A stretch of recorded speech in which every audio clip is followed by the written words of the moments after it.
Assalamualaikum warahmatullahi wabarakatuh. Selamat berjumpa dengan saya Kiptia pada materi pembuatan blog penyuluhan. Tujuan dari pembelajaran ini ada dua. Yang pertama, setelah mengikuti kegiatan ini, Bapak dan Ibu diharapkan mampu menganalisis fungsi dan manfaat blog dalam penyuluhan. Dan yang kedua, membuat blog sebagai media penyuluhan. Blog merupakan singkatan dari weblog yang memiliki fungsi utama memuat tulisan-tulisan dan gambar pada setiap halaman web. Media penyuluhan merupakan segala sesuatu yang dapat menyalurkan pesan, dapat menstimulasi pikiran, perasaan, kemauan sehingga mendorong terjadinya belajar pada warga binaan. Karakteristik dari media penyuluhan dapat dilihat atau didengar, kemudian sebagai alat bantu, bukan sebagai pengganti dari penyuluh itu sendiri. Kemudian media penyuluhan itu adalah sebagai perantara komunikasi, dan yang terakhir tentunya media penyuluhan adalah sebagai alat belajar bagi warga binaan. Manfaat bagi seorang penyuluh melakukan penyuluhan dengan memanfaatkan media blog diantaranya adalah karena blog sebagai rumah belajar dan berbagi bagi guru maupun bagi seorang penyuluh. Tidak mungkin seorang penyuluh membuat blog tanpa terlebih dahulu belajar.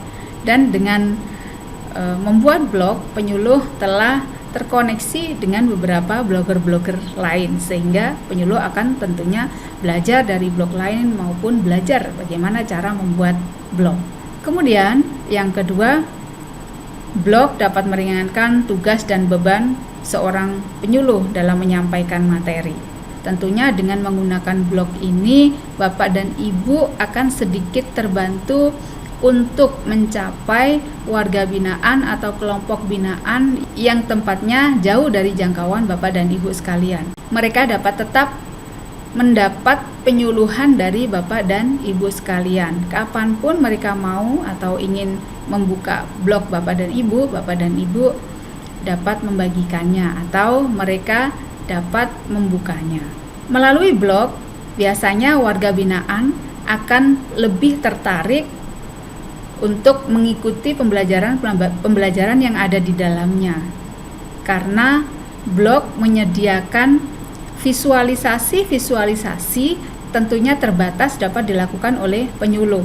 Melalui blog ketika kita ingin memvisualisasikan sesuatu dengan video atau sesuatu dengan audio, maka sangat dimungkinkan diupload di blog.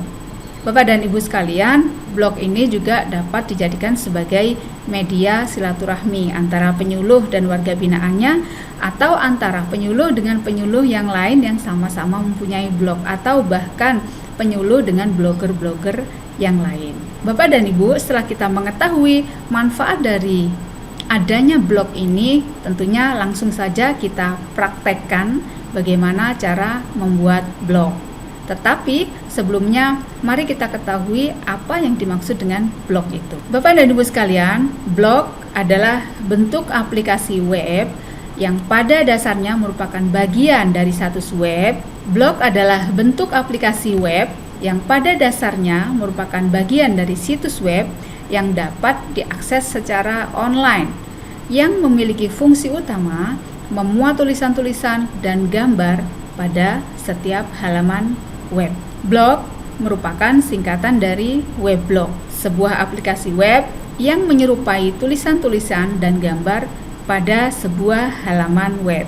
Selanjutnya mari kita ketahui tujuan dan jenis blog. Tujuan dari suatu blog, biasanya seseorang membuat blog adalah dengan keinginan untuk mencatat kegiatan-kegiatan yang dia lakukan yang ingin di-share atau ingin dibagikan kepada orang lain. Yang kedua, bahkan blog ini dapat dijadikan sebagai alat untuk berbisnis. Adapun jenis dari blog ini sangat banyak sekali. Ada blog kedokteran, hukum, hobi, olahraga, pendidikan, penyuluhan, kemudian mungkin blog, ada juga mungkin blog yang memuat tentang matematika, blog yang memuat tentang agama, dan lain sebagainya. Bapak dan Ibu sekalian, banyak sekali penyedia-penyedia layanan blog baik secara gratis maupun berbayar. Di antaranya Detik.com, Blogspot, Indeed, Blogger, Weebly, WordPress, dan lain sebagainya. Adapun kali ini kita akan memilih Blogspot sebagai penyedia layanan blog yang akan kita gunakan. Langkah-langkah dalam pembuatan blog diantaranya kita harus melakukan persiapan terlebih dahulu. Persiapan di sini adalah persiapan tentang blog apa dan berita-berita apa yang nantinya akan kita jadikan konten dalam blog kita. Kemudian selanjutnya kita dapat praktek membuat blog, bagaimana kita dapat mempunyai suatu alamat blog dan kemudian mengupload artikel yang sudah kita tulis sebelumnya.